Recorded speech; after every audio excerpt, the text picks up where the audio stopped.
Praise the Lord. ప్రభు నామమునకే మహిమ కలుగునుగాక. మంచిది.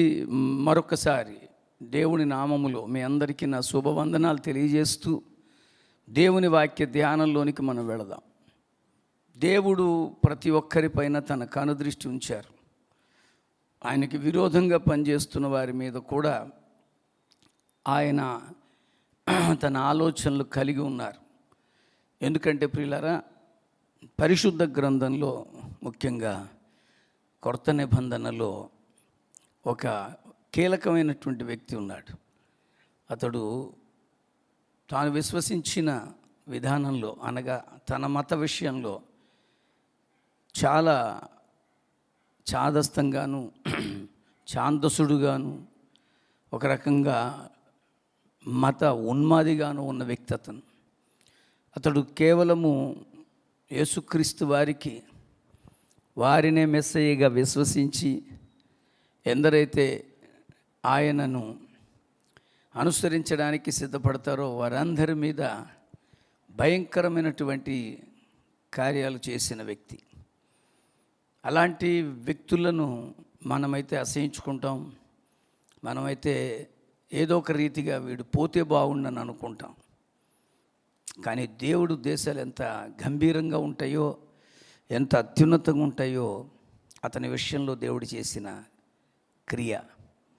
అలాంటి వ్యక్తిగా ఉన్నటువంటి ఆ సౌలు అనబడేటువంటి ఆయనను దేవుడు దర్శిస్తాడు. ఆ దర్శించిన సాక్ష్యాన్ని ఆయన ఒక సందర్భంలో తాను చెప్పడం ప్రారంభిస్తారు. అప్పుడు ఒక మాట అన్నారు. అపోస్తుల కార్యము 22వ అధ్యాయం 9వ వచనం నుంచి నేను చదువుతున్నాను. నాతో కూడా ఉన్నవారు ఆ వెలుగును చూచారు, కానీ నాతో మాట్లాడిన వాని స్వరము వారు వినలేదు. అనగా ఎవరికి వినబడకుండానే అతనికి మాత్రమే వినబడేటట్టు మాట్లాడారు. అంటే అదే విషయం అందరి విషయంలోనూ చేస్తాడు. నీతో వ్యక్తిగతంగా మాట్లాడడానికి ఇష్టపడే దేవుడు ఆయన.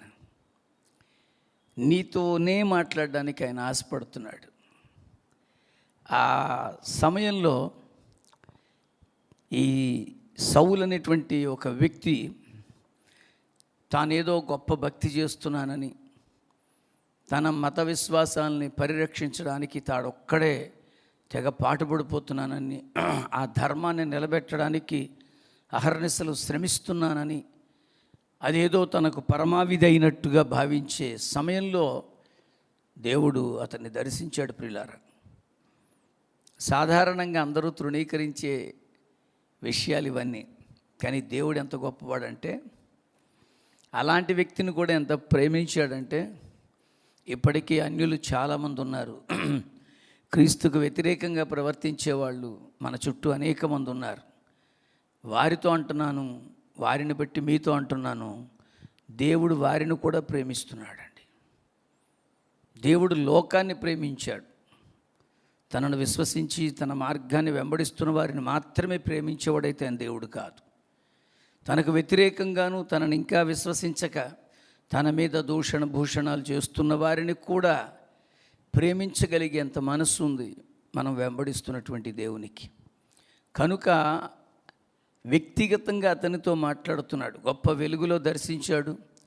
విచిత్రం ఏమిటంటే, ఈ ఉన్మాది వెనక చాలామంది గుంపు ఉన్నారు. వాళ్ళందరూ కూడా వెలుగును చూశారు. ఆ వెలుగును అందరూ గమనించగలిగారు. కానీ స్వరం మట్టుకు ఇతడే విన్నాడు. అప్పుడు అంటున్న మాట ఏంటంటే, నాతో కూడా ఉన్నవారు వెలుగును చూచారు, కానీ నాతో మాట్లాడి ఉన్న వాని స్వరము వారు వినలేదు. ఆ స్వరాన్ని విన్న ఆ సౌలు ఆశ్చర్యపడ్డాడు. ఏమిటి మాట్లాడుతున్నాడు దేవుడు? ఆకాశం నుండి గొప్ప వెలుగు అకస్మాత్తుగా వారి చుట్టూ ప్రకాశించినప్పుడు తాను వెళుతున్న దమస్కు మార్గంలో ఆ గుర్రం మీద నుంచి పడిపోయాడంటండి. ఎప్పుడైతే గుర్రం మీద నుంచి పడిపోయాడో వెంటనే అంతకు మునుపు తన జీవితంలో తనను పడగొట్టిన వాళ్ళు ఎవరు లేరు. తానే పెద్ద గొప్ప వ్యక్తిగా భావించేవాడు. తనను ఎవరు ఏమీ చేయలేరనేటువంటి ఒక మనస్తత్వంలో ఎదిగినవాడు, అందరికీ వ్యతిరేకంగా ఉంటున్న అందరి మధ్యలో అధికారంగా ప్రవర్తించే ఒక వ్యక్తి అతడు. అలాంటిది గుర్రం మీద నుంచి పడగొట్టబడిన వెంటనే అతడు అంటాడు, నువ్వెవరు, నన్ను ఎందుకు పడగొట్టావు అన్నట్టుగా అడుగుతాడు. అప్పుడు దేవుడు మాట్లాడతాడు, పేరు పెట్టి మాట్లాడాడు. సౌలా సౌలా, నీవెందుకు నన్ను హింసిస్తున్నావు అని అన్నప్పుడు, నువ్వెవడు ప్రభువా అని అడుగుతాడు. అంటే ఆ స్వరానికి ఉన్న పవర్ చెప్తున్నాను. ఆ స్వరము నువ్వు నన్ను ఎందుకు హింసిస్తున్నావు అన్నందుకు వెంటనే ప్రభువా అనేసాడు. ప్రభువా నీవెవడవని అడిగినప్పుడు, నేను నీవు హింసించుచున్న నజరేయుడైన యేసునని చెప్పాడు. అప్పుడు ఈ మాట అంటున్నాడు, ఏమని? నాతో ఉన్నవారందరూ వెలుగును చూశారు కానీ ఆ స్వరాన్ని నేనే విన్నాను. విచిత్రం ఏంటంటే ప్రియులారా, ఇంత కరుడుగట్టినటువంటి మత ఉన్మాదిగా, మత ఛాందసుడిగా, మత పిచ్చోళ్ళగా ఉన్న వ్యక్తి ఆ స్వరాన్ని విన్న వెంటనే జరిగిన అద్భుతమైన మార్పు ఏమిటంటే, వెంటనే అతను అంటాడు, ప్రభువా నేనేమి చేయవలనని నన్ను ఇలా దర్శించావు. ఈరోజు ప్రభు నిన్ను కూడా దర్శిస్తున్నాడు. ప్రభు నీతో మాట్లాడుతున్నాడు. అన్య కుటుంబం నుంచి వచ్చానని అందరికీ తెలుసు. నేను ఇలాగే అడుగుతున్నాను, నన్నెందుకు నువ్వు దర్శించావు, నేనేం చేయాలి? ఈరోజు మీరు అడగండి, నేనేం చేయాలి ప్రభువా? ఈ లోకంలో ఇంత విస్తారమైనటువంటి భక్తి కలిగిన లోకంలో, భయంకరమైనటువంటి విగ్రహారాధన ఉన్నటువంటి ఈ లోకం నుంచి నన్ను ప్రత్యేకపరిచావు. So what is the purpose behind calling me? Then what I can do for you? నన్ను పిలవడంలో నీ ఉద్దేశం ఏంటి? నేను నీ కోసం ఏం చేయాలి? ఎవరికి వాళ్ళు అడగండి ఈ ప్రశ్న. నిన్ను పిలిచిన దేవుడు నిన్ను వాడుకుంటాడు. దేవుడు ఎందుకు మనల్ని పిలిచాడు అంటే దానికి ఒక పర్పస్ ఉందండి, దానికి ఒక సంకల్పం ఉంది. అందుకనే దేవుని సన్నిధిలో అతను అలా అడిగిన వెంటనే ప్రభు అంటున్నాడు, నువ్వు లేచి దమస్కులోనికి వెళ్ళు, అక్కడ నీవు చేయుటకు నియమింపబడినవన్నీ నేను నీతో చెప్తాను.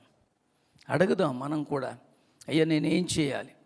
మనం ఏమడుగుతున్నామంటే ఈ లోక సంబంధమైనటువంటి ఘనకీర్తులో, గొప్పతనమో, లేక ఈ లోకంలో నాకంటూ ఒక ఐడెంటిటీ ఫామ్ అవ్వాలనో, ఇలాంటివన్నీ అడుగుతున్నామేమో మనం, ఇలాంటివి కోరుకుంటున్నామేమో మనం. కాదండి, మనల్ని పిలిచిన దేవునికి మన ద్వారా తన మహిమ తెచ్చుకోవడానికి ఆయనకు ఒక ఆలోచన ఉంది. అందుకనే అబ్బాయి నువ్వు దమస్కులోనికి వెళ్ళు, అక్కడికి వెళ్ళాక చెబుతాను, నీకోసమంటూ నువ్వు చేయాల్సిన కార్యాలు కొన్ని నేను నియమించుకున్నాను, అవన్నీ నీతో చేయించుకుంటాను. ఈరోజు నేను అంటున్నాను, ఈ సందర్భం అంతా సాక్ష్యంగా చెప్తున్నాడండి. ఎవరు? ఈ సౌలు. అసలు వాస్తవంగా ఇది ఎక్కడ జరిగింది? ఇది 22వ అధ్యాయంలో సాక్ష్యం ఇస్తున్నాడు. 9వ అధ్యాయంలో జరిగింది ఈ యొక్క కార్యక్రమం అంతా. ఈ సౌలు భయంకరమైనటువంటి వ్యతిరేకగా ఉన్న దినాలవి. అలాంటి సమయంలో అద్భుతంగా దేవుడు అతన్ని దర్శించడమే కాదు, నిన్ను నేను వాడుకోవడానికి ఇష్టపడుతున్నాను అన్నాడు. ఈరోజు ఎంత విచిత్రమైనటువంటి దర్శనం అండి అది. ఈరోజు అలాంటి దర్శనాన్ని పొందుకున్న వారు అనేకులు ఉన్నారు, కానీ స్వరాన్ని వినకుండా ఉండేవారు చాలామంది ఉన్నారు. నీతో దేవుని స్వరం మాట్లాడుతుందండి.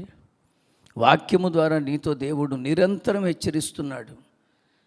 నువ్వు దేవుణ్ణి అడగాలి, నాకు ఇచ్చినటువంటి రక్షణ భాగ్యంలో నేనేం చేయాలి? నీవు అడగాలి, నేను అడగాలి. నన్నెందుకు ప్రత్యేకపరుచుకున్నావు? నన్నెందుకు నువ్వు పిలుచుకున్నావు? మా కుటుంబీకులు చాలామంది ఉన్నారండి, నా బంధువులు, నా స్నేహితులు చాలామంది ఉన్నారు. వారందరినీ ప్రత్యేకంగా పక్కకు పెట్టి నన్నొక్కరినే ప్రత్యేకంగా తన పనికి నియమించుకోవడంలో దేవునికి ఒక ఉద్దేశం ఉంది. ఈరోజు వాక్యాన్ని వింటున్న మీరందరూ కూడా మీ పక్షాన, మీ ఎడల కూడా దేవునికి ఒక ఆలోచన ఉంది. అందుకనే అంటున్నాను, ఎందుకు దేవుడు మనల్ని పిలిచాడు? ఈ సౌలు అనేటువంటి ఈ భక్తుడు ఈ సాక్ష్యాన్ని చెబుతున్నప్పుడు అపోస్తుల కార్యం 26వ అధ్యాయంలో కూడా ఆయన తన సాక్ష్యాన్ని అనేక మందిలో చెప్తూ అక్కడ ఎందుకు నన్ను పిలుచుకున్నారంటే, మొదట దమస్కులోని వారికిని, యెరూషలేములోను, యూదయ దేశం అంతటను, తర్వాత అన్యజనులకును వారు మారు మనస్సు పొంది దేవుని తట్టు తిరిగి మారు మనస్సునకు తగిన క్రియలు చేయవలనని ప్రకటిస్తున్నాను. నన్ను ఏం చేయాలని దేవుడు పిలిచాడంటే, దేవునికి తగిన క్రియలు చేయడానికి, దేవునికి ఇష్టమైన క్రియలు చేయడానికి. ఈరోజు మిత్రమా, నువ్వు దేవునికి తగిన క్రియలు చేస్తున్నావా? ఇతరులను ప్రేమించలేవు, వాళ్ళ మత విశ్వాసాలని చాలా చులకనగా మాట్లాడతావు, వారు అనుసరిస్తున్నటువంటి వారు అనుకునే వారి గ్రంథాలను తప్పుపడతావు, లేక ఆ గ్రంథాలని తగలబెడతావు, లేక ఆ మార్గంలో ఉన్న వారిని కొట్టి చంపుతావు. ఇది దేవునికి తగిన క్రియలు కావే. మీరు ఏ భక్తి విధానాన్నైనా అనుసరించవచ్చు, అది తప్పు లేదు. కానీ ఒక భక్తి విధానాన్ని అనుసరిస్తున్నానన్న గర్వంతో మరొక వ్యక్తులను వారి విశ్వాసాలను తప్పుడుగా మాట్లాడేంత క్రియలు దేవుని దగ్గర లేవు. అందుకనే నిన్నెందుకు నేను పిలుచుకున్నానంటే, ముందు నువ్వు దమస్కులో ఒక సాక్షిగా ఉండు, తర్వాత నువ్వు యెరూషలేములో యూదులకి ఎన్ని దేశాలు ఉన్నాయో ఆ ప్రాంతాలన్నిటిలోనూ మించి అన్యులకు కూడా నువ్వు వారందరూ మారు మనస్సు పొంది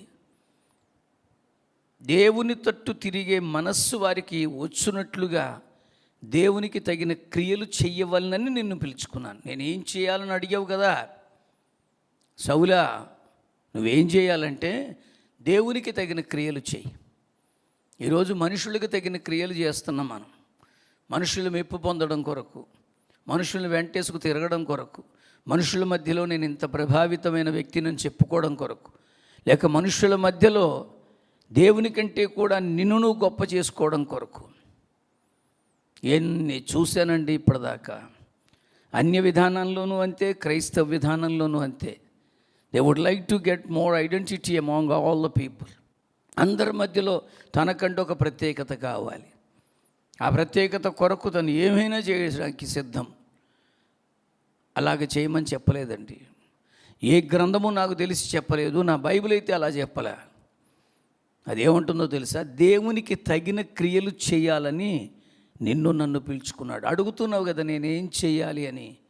ఒకటి, దేవునికి తగిన క్రియలు చెయ్యి. అంతకుముందు అతని క్రియలు మనుషుల్ని మెప్పించడానికి చేశాడు. అంతకుముందు అతడు దేవునికి విరోధంగా చేశాడు. అక్కడే 26వ అధ్యాయం 9లో అంటాడు, నజరేయుడైన యేసు నామమునకు విరోధముగా అనేక కార్యములు నేను చేయవలనని అనుకొంటిని. నేను అంటున్నాను, ఇప్పుడు అడుగుతున్నాడు అదే సౌలు, నేనేం చేయాలి? ఇప్పుడు దేవుడు చెప్తున్నాడు, అప్పుడు నీకు విరోధంగా చేయాలనే తలంపు, ఇప్పుడు దేవుని క్రియలు చేయడానికి పిలిచాను. ఒక అన్యుడిగా ఉన్నవాడు, విరోధంగా ఉన్నవాడిని దేవుడు పిలిచి వాడుకుంటాడంటే దీనికి ఈయనే పెద్ద సాక్ష్యం. అందుకనే ఈరోజు అలాంటి క్రియలు చేయడానికి ఆహ్వానించబడ్డాడండి. అలా ఆహ్వానించబడినటువంటి అతడు ఒక మంచి మాట చెప్పాడు. గలతీలకు రాసిన పత్రికలో 1వ అధ్యాయం 15వ వచనం నుంచి చూస్తే, ఆయనను తల్లి గర్భమునందు పడినది మొదలుకొని నన్ను ప్రత్యేకపరచి, నిన్ను కూడా ప్రత్యేకపరిచాడు. ప్రియులారా, గత దినాల్లో చెప్పాను, మళ్ళీ చెబుతున్నాను, మన పుట్టుకే ప్రత్యేకమైనది. Every life is certainly it is a separate life. ప్రత్యేకమైనదండి అది, అందులో ఏ భేదం లేదు. అందుకనే అంటున్నాను, తల్లి గర్భములో నేను రూపింపబడక మునుపే పడినది మొదలుకొని నన్ను ప్రత్యేకపరిచి తన కృపచేత నన్ను పిలిచి, దేవుడు తన కృపను నాకు ఇచ్చి నన్ను పిలుచుకున్నాడు. నేను అన్యజనులలో ఆయన కుమారుడైన క్రీస్తుని ప్రకటించడానికి, అన్యజనులలో ఆ కుమారుని యొక్క విలువలను చెప్పడానికి, ఆ కుమారుని యొక్క ప్రాశస్త్యం ఏమిటి, ఆయన పుట్టుకలోని ఔన్నత్యం ఏమిటి, ఆయన మరణంలోని ఔచిత్యం ఏమిటి, ఆయన తిరిగి రావడంలోని ఆంతర్యం ఏమిటి, ఎందుకు ఆయన పంపబడ్డాడు, ఏమిటి అసలు ఆయన అనే విషయాలను అన్యజనులకు చెప్పడానికి తన కుమారుని ప్రకటింపవలనని ఆయనను నాయందు బయలుపరపను అనుగ్రహించినప్పుడు మనుష్య మాత్రులతో నేను సంప్రదింపలేదు. ఈరోజు నీ భక్తి అంతా కూడా ఇతరులను సంప్రదించి చేసే భక్తిగా మారిపోయింది. ఒక పాస్టర్ గారు ఏం చెబితే అదే నీ భక్తి, ఒక పీఠాధిపతి ఏం చెప్తే అదే నీ భక్తి, ఒక పూజారి చెబితే అదే భక్తి, ఒక స్వామీజీ ఇలా చేయాలి అన్నారంటుండే అదే చేసేస్తున్నాం. వాళ్ళకేమండి, వాళ్ళు బ్రహ్మాండంగా ఉన్నారండి.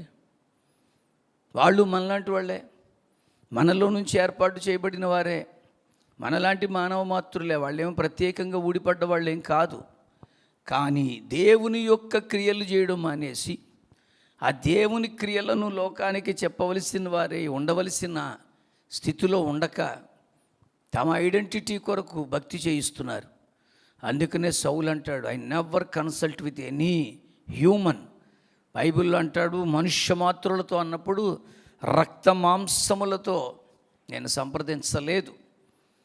ఈరోజు నీ పిలుపు ప్రత్యేకమైనది మిత్రమా. నువ్వు అడుగు, తండ్రి నేనేం చెయ్యాలి అంటే, మొదట ఏం చేయమంటున్నాడో తెలుసా? నీవు దేవుని క్రియలు చెయ్యి. దేవుని క్రియలు నీ ద్వారా లోకానికి అందింపబడాలి. దేవుని క్రియలు చేయడానికి నువ్వు ఇష్టపడుతున్నావా? దేవుని యొక్క సాన్నిధ్యంలో దేవుని యొక్క మాటలు వింటున్నటువంటి మనము ఏమి చెయ్యాలి అనేది మనకి చెప్తున్నాడండి ఆయన. కొరింథీయులకు రాసినటువంటి 2వ పత్రికలో 13వ అధ్యాయంలో 6వ వచనం నుంచి చదువుతున్నాను. మేము భ్రష్టులము కామని మీరు తెలుసుకొందురని నిరీక్షించుచున్నాను. మీరు ఏ దుష్కార్యమైనను చేయకుండవలెనని దేవుని ప్రార్థిస్తున్నాను. మేము యోగ్యులమైనట్టు కనబడవలనని కాదు, కానీ మేము భ్రష్టులమైనట్టు కనబడినను మీరు మేలైనది చేయవలనని ప్రార్థిస్తున్నాను. ఈరోజు కొంచెం ఆలోచించు మిత్రమా, నువ్వు మేలైనది చేయగలుగుతున్నావా? ఒకటి, దేవుని క్రియలు చేయాలి.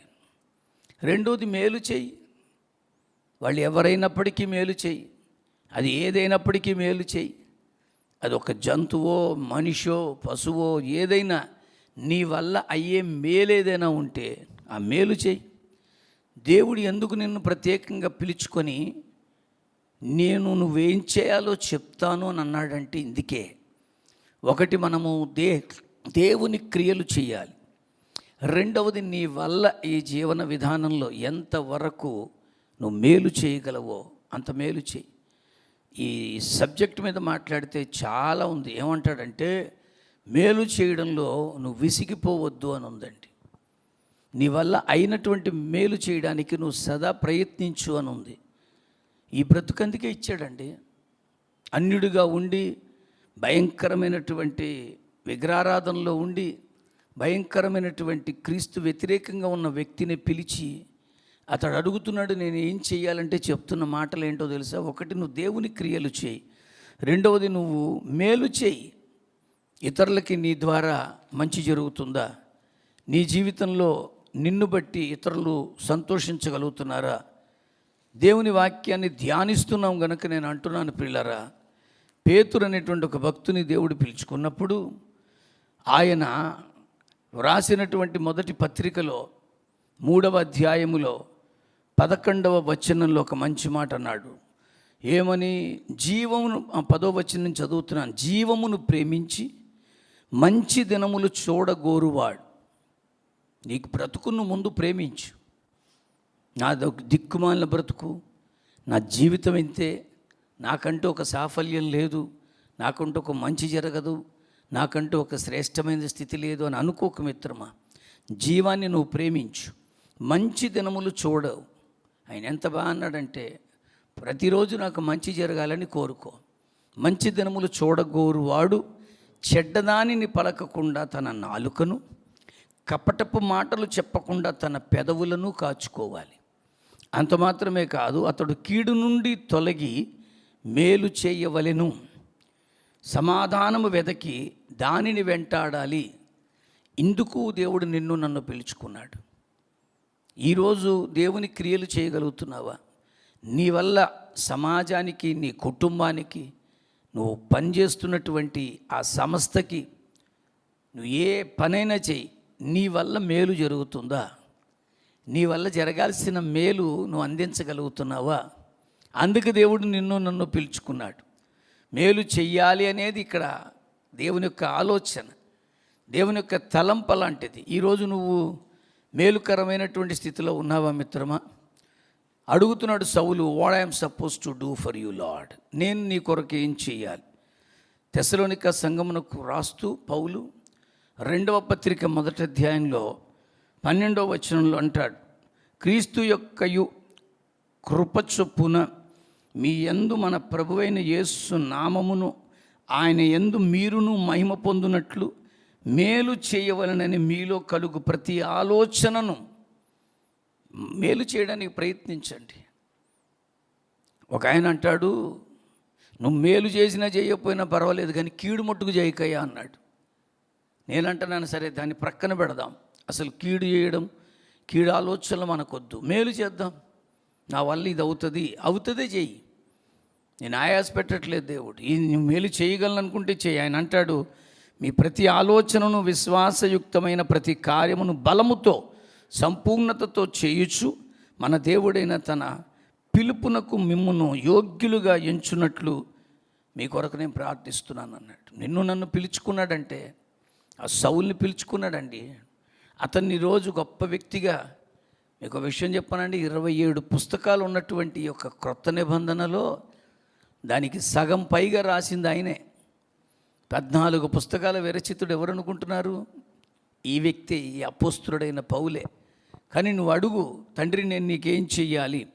ఈరోజు దేవుని యొక్క సన్నిధిలో మేలు చేయడానికి తర్వాత ఏమన్నాడు తెలుసా? 1 దేవుని క్రియలు చేయి, 2వది మేలు చేయి, 3వదిగా అంటున్న మాట తిమోతికు రాసినటువంటి 1 పత్రికలో 2వ అధ్యాయంలో ఓ మంచి మాట చెప్పాడండి. మనము సంపూర్ణ భక్తియు మాన్యతయు కలిగి నెమ్మదిగాను సుఖముగాను బ్రతుకు నిమిత్తం అన్నిటికంటే ముఖ్యముగా మనుష్యులందరి కొరకు, రాజుల కొరకు, అధికారుల కొరకు విజ్ఞాపనలు, ప్రార్థనలు, యాచనలు, కృతజ్ఞతాస్తుతులు చేయవలనని హెచ్చరిస్తున్నాను.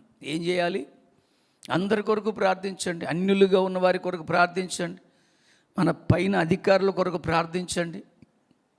నేను మళ్ళీ అంటున్నాను, అవసరమైతే ప్రార్థనలు, విజ్ఞాపనలు, యాచనలు అడుక్కుందామండి వాళ్ళ కొరకు.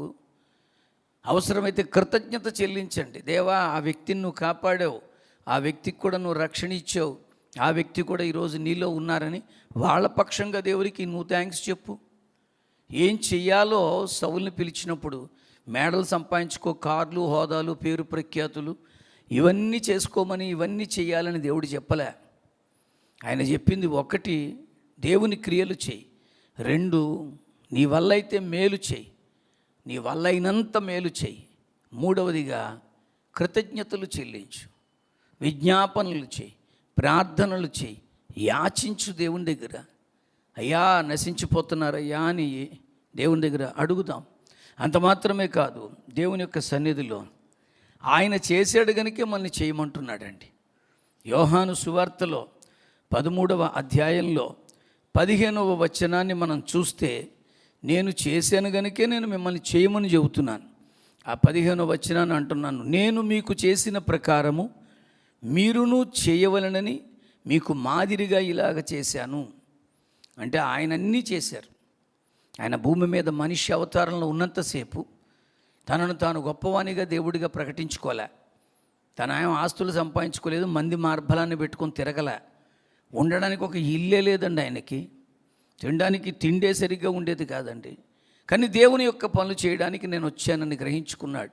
అందుకని ధైర్యంగా అంటున్నాడు, నేను ఎలాగైతే చేశానో మీరు కూడా అలా చెయ్యాలని మీకు మాదిరిగా ఉన్నాను. ఈరోజు నువ్వు ఒక మాదిరిగా ఉన్నావా?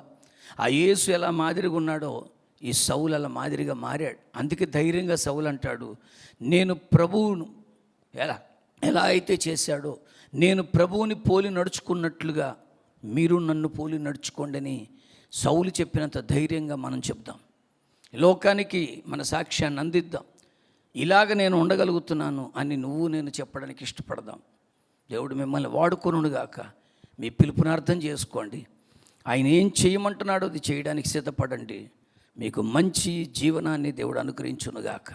పరిశుద్ధుడైన దేవ, సౌలుని పిలిచినప్పుడు నేనేం చేయాలి ప్రభు అని అడిగినప్పుడు ఏం చేయాలో నేర్పించావు. ఆయన ఈరోజు ఆయన ఒక గొప్ప మాదిరిగా ఉంచావు.